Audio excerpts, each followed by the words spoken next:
Hey guys, do you have a 2011 up Power Stroke with a P263C fault code, glow plug driver performance? Had this truck come in, had that code. Basically, you'd have to do 3 restarts when it's cold for the code to become active. Went through the troubleshoot tree. It led us to replace the glow plug module. Truck's deleted, and that's where things get interesting. Wanted to try to put a video out here for everybody. Try to help everybody out. So the first thing that we did is went through, unplugged the glow plug module. Is on the passenger side of the truck. Take the fender liner out, which is that, and on the bottom of the windshield wiper tank, the glow plug module sits right there. A couple things about the glow plug module: you do not you're not able to program them separately. So if you got to program it, you have to put your truck back to stock, program it with IDS, the PCM. When you program the PCM, it'll update the glow plug module, and then you have to put whatever tune or file back on the truck that you had. So anyway, put a glow plug module on the truck, and we still got the P263C code. After a couple restarts, so we realized, we hadn't resolved the issue. What we found is we plug 3 connectors. This is your main power from the battery. So of course we check this pin here.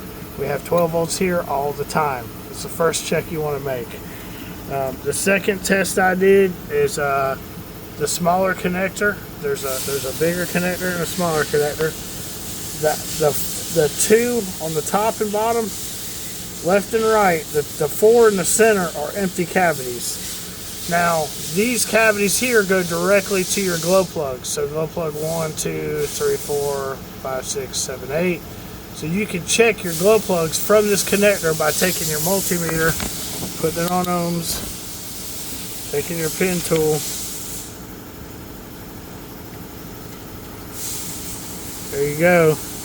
And that glow plug is 0.5, and I'll show you the schematic on that one here. You can pause the video and see which pin is which glow plug. I went through and checked them all. They're all between 0.5 and 0.6, so that's acceptable to me. We're going to move on. So we moved on to this plug right here. Now here's where things get interesting with this fault code. If your truck's deleted. What I found is that in the wire diagram, you can see that plug here, this one, here's the wiring information for it. You can see here that there's only one fuse 36, that matters if your truck's deleted, and the ground that matters. So I ohmed out pin 5, and I found that I had good resistance for my ground. I checked pin 6 with the key on. Pin 6 made sure I had 12 volts. The rest of these right here is going to be CAN bus for your knock sensor and the reductant heater. Well, if you've deleted your truck and you haven't unplugged these things under the truck, then the original heater could still be shorting out. And since they've turned off the codes in the ECM, there's no way for the ECM to guide you to that problem.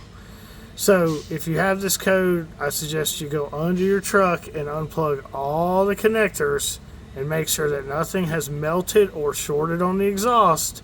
And at that point, put it all back together, do 3 recycle restarts. And I think that the coolant temperature, like, it has to be cold for the restarts to be accurate.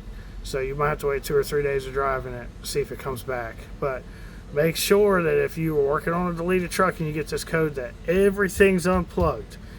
This truck had things plugged in, and because they were plugged in, the ECM was not, those codes were turned off in the ECM, but it was throwing this code for the module. Another thing that could be happening is, if you look at this right there, the NOx CAN bus, plus and minus, if your knock sensor is faulty, it could also short out the communication in this control module. So make sure that, once again, everything's unplugged. This should get you the result that you want.